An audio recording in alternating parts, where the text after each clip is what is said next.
Muito bom dia a todos e muito obrigada à organização e ao Instituto de Educação pela possibilidade de podermos aqui refletir um pouco mais sobre aquilo que também de algum modo deixamos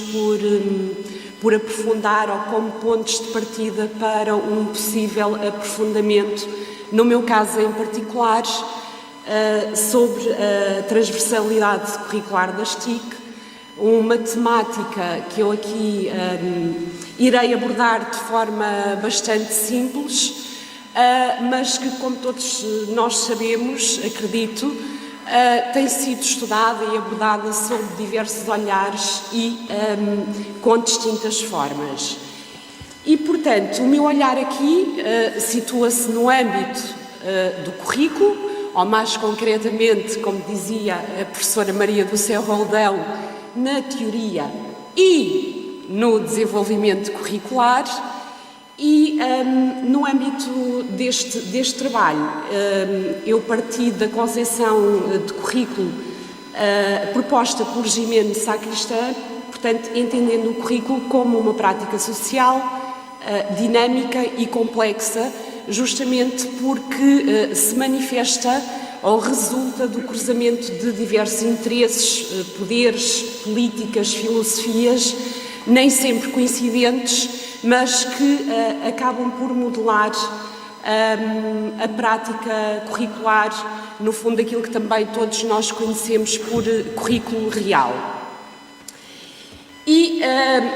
com esta lógica, ou neste sentido, o mote para o desenvolvimento do meu trabalho partiu ou propôs compreender como é que o referencial transversal para a integração curricular das TIC, produzida em 2010 no âmbito das metas de aprendizagem, qual o significado deste referencial, como é que ele era apropriado e operacionalizado em diversos contextos de decisão curricular, incluindo contextos que têm a ver com as próprias decisões que os especialistas que definem ou que acabam por delimitar aquilo que é considerado importante aprender nos dias de hoje, portanto, também pensam sobre este assunto e sobre a questão da transversalidade curricular. E aqui, em particular, quando eu penso na transversalidade curricular, há uma dimensão muito importante e talvez um aspecto que é relativamente novo, porque eu não estou só preocupada com a dimensão das tecnologias ou da transversalidade curricular das tecnologias no seu aspecto mais prático, no seu aspecto mais dedicado à diversificação das metodologias de ensino e até mesmo dos dispositivos para a aprendizagem. Estou a pensar concretamente, e esta é uma ideia que foi muito difícil eu perceber inicialmente, no desenvolvimento de aprendizagens transversais em articulação com o desenvolvimento de outros conhecimentos que estão explícitos em diversos outros referenciais. E, portanto, este foi basicamente o tema em torno do qual eu me dediquei no âmbito do doutoramento, mas porque, e aqui será impossível considerar todas as dimensões críticas que surgiram a propósito deste tema, eu selecionei uma ideia que devo confessar aqui que sempre me intrigou, mas não sabia porquê. E, portanto, só mesmo praticamente no final da conclusão da tese eu consegui perceber porque é que ela me intrigava. E é uma ideia muito banal, que todos nós conhecemos, dita, redita, repisada em diversos textos, contextos, de diversas formas, não apenas na escola, pelos professores, não apenas por especialistas, não apenas por investigadores, inclusivamente por alunos. E, portanto, esta ideia que nós vemos de muitas maneiras, eu aqui partilho, neste sentido, é que para muitas crianças usar uma nova tecnologia é tão natural quanto respirar. Eu tenho dúvidas. Tenho dúvidas e as dúvidas foram crescendo à medida que eu ia aprofundando a temática e também um registro que eu aqui gostaria de fazer convosco é deixar-vos alguns apontamentos para um assunto que eu gostaria de aprofundar. E ao longo do trabalho eu sempre tive muita dificuldade em fazer perceber que o meu interesse era de facto compreender esta questão e esta dificuldade que existia na articulação ou na integração do currículo que se supõe por gestão dos professores, se assim o entenderem, nas suas próprias áreas curriculares e,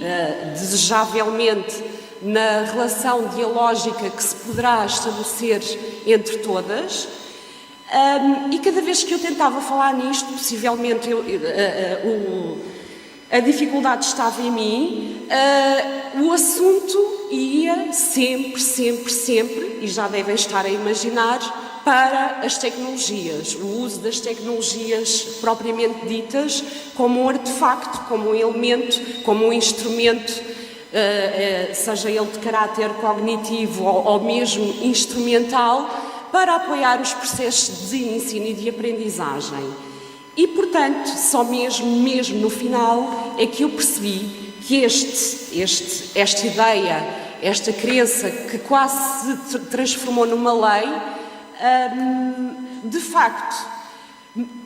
ao mesmo tempo que me parecia distanciar daquilo que era realmente o meu interesse, cada vez que eu mais me distanciava, e isto foi o que eu percebi no final, mais me aproximava daquilo que verdadeiramente me interessava estudar do ponto de vista curricular. E, portanto, há um efeito modulador que esta ideia traz para as práticas curriculares e que, de alguma forma, e que eu vi de forma bastante evidente, condiciona também a tal intencionalidade curricular de que falava a professora Maria do Céu Roldão. Intencionalidade curricular, e volto aqui a frisar, não apenas no contexto escolar, no currículo que se desenvolve em ação, protagonizado por professores e, pensamos nós, por alunos, mas também no currículo e no desenvolvimento curricular que se desenvolve em outros âmbitos, nomeadamente no contexto em que os decisores tomam decisões e definem o que do currículo, que conteúdos importa então aprender. E, portanto, eu aqui queria partilhar convosco duas confusões que ocorrem e que, de alguma forma, bloqueiam mesmo essa intencionalidade de ensino. E, portanto, da mesma forma que podemos perguntar qual o lugar do currículo, eu aqui também poderia questionar qual o lugar da intencionalidade de ensinar. Isto porquê? Porque, por um lado, admitimos a necessidade de introduzir no currículo um conjunto de competências transversais, e poderíamos pensar em todas as outras competências transversais que hoje, por legitimidade social, são introduzidas no currículo, mas neste caso em particular no domínio das TIC, que se legitima justamente pela sua necessidade e utilidade social e individual, numa perspectiva de aprendizagem ao longo da vida, mas verdadeiramente é o sentido da maior eficácia das tecnologias que acaba por ser o ponto de partida para operacionalizar essa querida transversalidade curricular, seja o contexto em que pensarmos e não apenas no contexto da prática. E ela arrasta esta confusão arrasta uma outra confusão, que tem a ver com o pressuposto que o uso das tecnologias por parte dos alunos, por ser familiar, por ser apelativo, é óbvio. Portanto, basta dizermos aos alunos para fazerem um trabalho e apresentarem com recurso às tecnologias, que eles, como automaticamente e de forma muito espontânea e natural, o farão. E pensamos ainda mais para além disto e desta ideia de naturalização, que assistamos efetivamente a garantir o desenvolvimento de aprendizagens significativas e acreditamos que vamos realmente ampliar os interesses e os desejos e a vontade de aprender mais, porque de facto trazemos um artefacto que faz parte da vida social e individual dos alunos, esquecendo-nos que o uso que é pedido e é feito na escola é completamente distinto do uso que os alunos dão a esses artefactos na própria vida fora da escola. E, portanto, eu tenho aqui a indicação que acabou o meu tempo para falar. Só queria entrar e convidar-vos a entrar no buraco preto que a professora Maria do Céu Roldão falou. Isto porque é uma parte muito limitada do estudo que eu desenvolvi, mas eu tive a oportunidade de acompanhar um grupo de professores que se disponibilizou, e eu digo disponibilizou aqui com um sentido bastante intencional, porque estamos a falar de uma proposta que não faz parte do currículo prescrito, não é obrigatória e, portanto, só aqueles que o assim entenderem e em função dos seus conhecimentos é que o poderão eventualmente querer operacionalizar. E como mandam as boas práticas da investigação, uma das questões iniciais que eu coloquei a este grupo de professores que esperava desenvolver um projeto integrador era então como esperava vir a envolver os alunos na construção e no desenvolvimento e na avaliação desse tal projeto. E, portanto,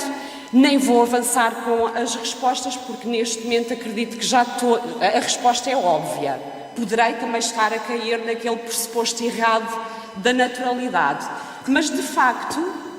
e de facto não é assim tão óbvia, porque também é intrigante o facto de, em 14 professores, metade não tinham qualquer ideia sobre como envolver os alunos. E quase a outra metade, portanto, o foco recaiu justamente nos recursos e mais, naquela ideia de que usar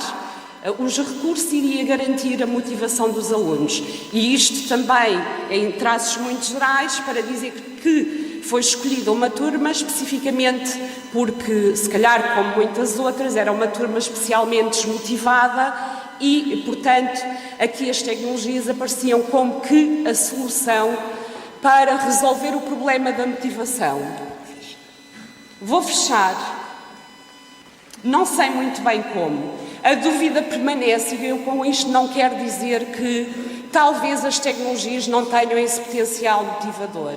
Mas os indícios que recolhemos durante o trabalho indicam claramente que enquanto não estiverem resolvidas outras questões fundamentais